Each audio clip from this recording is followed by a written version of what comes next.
Steven Universe is one of my favorite 2010 to 2020 Cartoon Network shows, which is ironic because I never actually finished the show. So I figured to motivate myself to finish it and just to get more eyes on the show as a whole, I break down every episode as deeply as I can, talk about the character development, talk about the animation, as well as some of the story beats. Yeah, I'm not too sure what I'm going to call this series as of yet, but hopefully you guys enjoy it. The theme song starts off by showing us the main characters, Arnett, Amethyst, and Pearl, and of course Steven. They are the Crystal Gems and are essentially the heroes of the world. The scene that sticks out to me the most is when Steven pushes himself to catch up and even surpass them. I'm thinking this is indicative of Steven's development, or that ultimately the goal for the character is to surpass his mentors, but I guess we'll see. So I just realized the entire video I've been saying Emily instead of Sadie. I'm not going to re-record. I hope you guys understand. The show starts off in a donut shop of all places. I know what you're thinking. Starting a story off at a Dunkin' Donuts is kind of crazy. But I'm thinking the goal was to emphasize the mundaneness of the story, as well as to show that this is like a day-to-day thing that Steven does. We're immediately introduced to Lars and Emily, while being shown how Lars has a I really don't care about this job attitude, contrasts with Steven's everything is a big deal attitude. Steven is distraught that his favorite snack, sweet cookie cats, with a crunchy cookie outside and icy creamy insides, have been discontinued. Steven makes a really funny joke about the cats being discontinued and blaming kids these days, like he himself is not one of these kids these days, which I thought was hilarious. Ugh, not lion lickers! Nobody likes them! They don't even look like lions! Kids these days! I'll tell you Lars what. makes a joke about Steven's magic belly button. Immediately after, we get a cut to Steven's actual belly button, which is a pink gem. You think a deformity like that would cause more concern, but I guess everyone in town just rolls with it. It tells the audience that the town is a place where supernatural events aren't abnormal. Steven exclaims to Lars that his belly button doesn't work that way after being asked to make more cats with his magical belly button. Steven seems unsure of his answer, showing the audience that Steven himself isn't really sure how his belly button works. Yeah, I have to give my props to the writers for that section, because they showed us in 2 to 3 lines and a few frames that, hey, he has this gem in his stomach, and he has no idea how it works, nor has there been a point in time prior to this episode where he knew how it worked. Steven mourns the removal of the cookie cats and opts to take the empty cookie cat freezer home with him, possibly indicating to the audience that Steven is someone that has trouble letting go. However, I could be reading too deeply into this. I think we all can resonate with the feeling of losing a favorite snack or restaurant, or something more grandiose. I think I used the word grandiose correctly there. If it's wrong, it is what it is, my first video. Steven walks home, and we are then shown that his house is at the bottom of a lighthouse, and a statue of a woman about 5 times the size of the house. Again, something that seems to be normal in this town. A town that is named Beach City. When I say it out loud, I would expect nothing less than abnormal from a place named Beach City. Steven enters the house and is immediately attacked by some kind of caterpillar snapping turtle hybrid that I can only assume was designed by drawing from a hat with 1,000 miscellaneous animal parts in it. This is where we're introduced to Amethyst, Pearl, and Garnet, as they save Steven from several of the caterpillar-like monsters. Steven calls the now named centipedal monsters cool, showing the audience that occurrences like these are quote-unquote normal. Pearl mentions the centipedals were attempting to get into a temple of some sort, a temple we've yet to be shown. Steven asks to keep them before seeing that the centipedals can spit acid that can melt floorboards.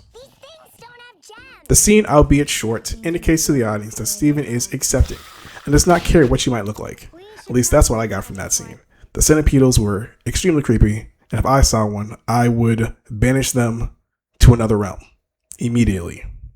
Amethyst and Garnet take out the remainder of the centipedals, and we've now seen all of the crystal gems. Pearl bears a striking resemblance to a ballerina and has a tone of elegance. Amethyst is more punk rock, dresses casually, and has the color palette I describe as grunge. Garnet gives pop star to me, Even the way she defeats the last centipede gives too cool for school. Pearl states that there is a mother centipedal they need to defeat. For cool purposes, I'll be calling it Centipedal Prime. Steven asks if he can accompany the crystal gems as they attempt to take on Centipedal Prime. He is swiftly rejected. Pearl's reasoning for not allowing Steven to join them is that he can't control his powers yet. This line not only confirms that Steven has powers, but also that he is not proficient at actually using said powers. I'm thinking he's along the lines of Deku Season 1 of My Hero Academia. In one line, Pearl was able to inform the audience that not only is Steven improficient with his powers, but also the group's job is to protect humanity. I'll refer to Pearl, Amethyst, and Garnet as just the gems from now on, because that's a lot easier for me to say. Steven walks to the kitchen and opens the freezer, and is surprised to see a freezer full of cookie cats. Apparently, the gems went out of their way to purchase more cookie cats for Steven purely because they heard that they were being discontinued. That really shows how much they care about Steven, more than just like in a apprentice or trainee type fashion. He is family to them. Steven unwraps and takes a bite of one of the cookie cats, and his gem starts glowing. The gems motivate him to capitalize on the moment, but the glow quickly fades. This leads the audience to believe Steven has been attempting to utilize his gem prior to this episode. However, Steven has failed to do so thus far. And again, I gotta give the writers props for that, because in the 5-second clip, you've shown me not only Steven's competency in using his actual gem, but shown me that he's tried prior to this moment, probably a lot of times, to utilize said gem and powers.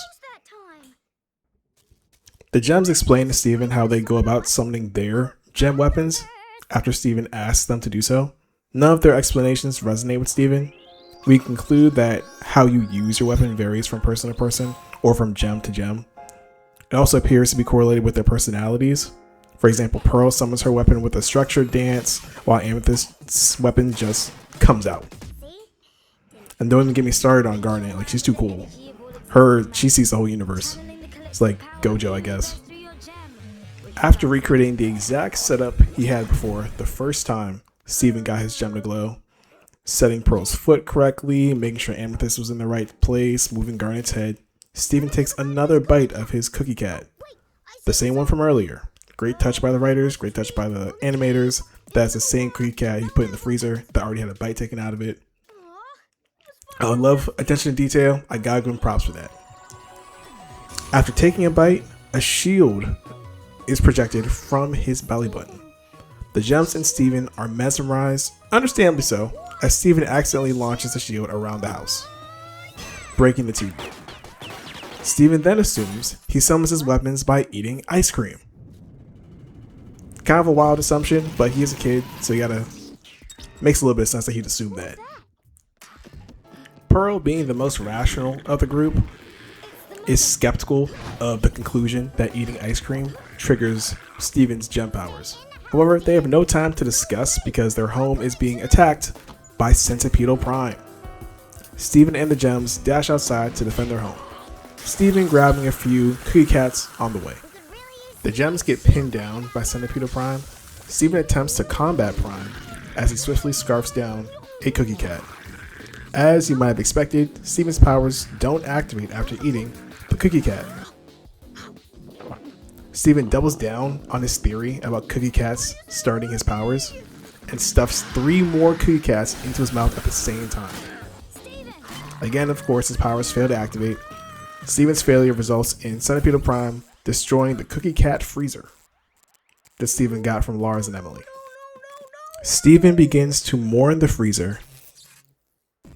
While mourning the freezer, he begins reciting the Cookie Cat theme song. Before picking up said freezer, keep in mind the freezer is plugged into his house using the longest extension cord you can imagine. He runs the freezer towards Centipedal Prime and tosses the freezer directly at Centipedal Prime. Keep in mind, this freezer is live. The freezer, upon making contact with Centipedal Prime, electrocutes the entirety of Centipedal Prime. I had to suspend my disbelief for that one, but it was a cool moment.